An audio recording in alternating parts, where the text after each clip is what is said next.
Bonjour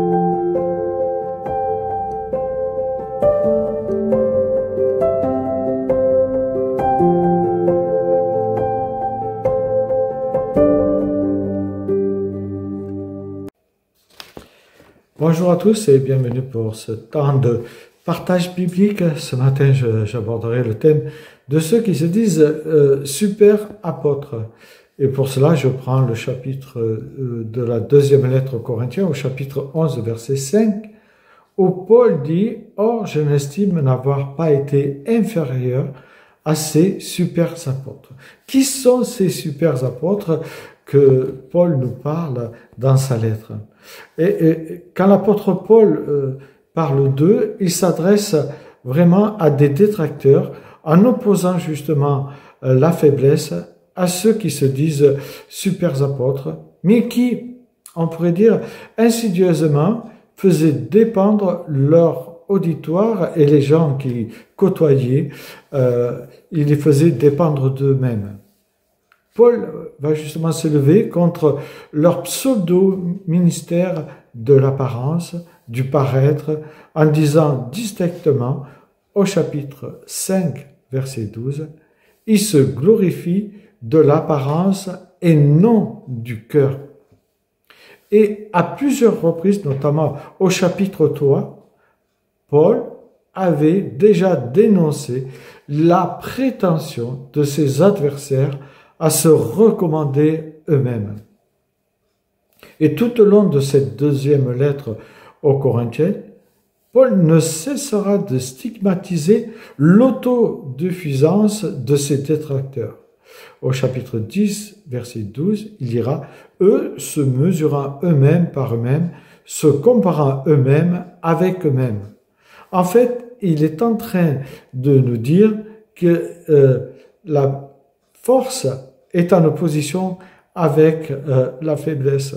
Et justement, il opposera la puissance que ces détracteurs mettaient en avant à la faiblesse qu'on peut avoir nous-mêmes, qui, elle, nous oblige à dépendre de la grâce et de l'amour de Christ. Il expliquera que la puissance du Saint-Esprit nous est donnée pour nous mettre au service du Christ et non pour être à notre service afin de parader ou se vanter de dons que Dieu nous aurait donnés. Il va mettre et même dénoncer cette piété hellénisée, c'est-à-dire sensible aux techniques oratoires qu'employaient ces détracteurs, qui justement influençait l'auditoire parce qu'il parlait de dons, parce qu'il parlait de puissance, parce qu'il mettait en avant une autre dimension spirituelle dont étaient friands justement les Corinthiens et dont nous pourrions être nous-mêmes friands aujourd'hui. Dans la dernière section, on apprend à mieux connaître ce détracteur, entre autres à partir des reproches qu'ils font à l'apôtre Paul. On sait qu'ils sont d'origine juive et qu'ils dénègrent avec force Paul et qu'ils considèrent justement au chapitre 10, versets 1 à 2, comme un être faible. Et à la différence de l'apôtre Paul, il cherche aussi à impressionner par leur rhétorique ou en parlant de leurs miracles, comme peuvent le faire encore des chrétiens aujourd'hui. On peut, à la manière de certains chrétiens, se croire plus spirituel que les autres et en arriver à dénigrer ceux qui, on pourrait penser qu'ils ne sont pas spirituels à nos yeux, mais qui pourtant le sont, ou dénigrer ceux qui font partie des églises dites traditionnelles. Il est intéressant de voir que l'apôtre Paul, lui, ne s'affole pas face à ces détracteurs. Au contraire, il clarifie les critiques en les surnommant, par dérision bien sûr, super apôtres. Et il va mettre en faiblesse que c'est notre faiblesse seule qui permet à l'Esprit Saint de prendre toute la place afin de devenir de vrais ambassadeurs de Christ. Il dira cette phrase qui est très forte, « S'il faut se vanter, je me vanterai de ce qui fait ma faiblesse », dit-il au verset 30. La force dans la faiblesse est un thème qui traverse en fait toute cette lettre aux Corinthiens.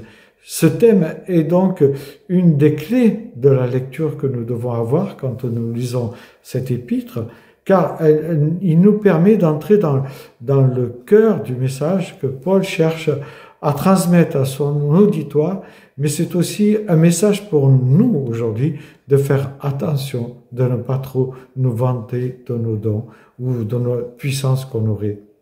C'est une exhortation que Paul nous appelle à avoir, et justement, exhortation à puiser constamment nos forces, non pas en nous et dans nos capacités, mais en Dieu seul. C'est bien là, et là seulement, que se trouve la force du serviteur de Dieu soumis pleinement à son Créateur.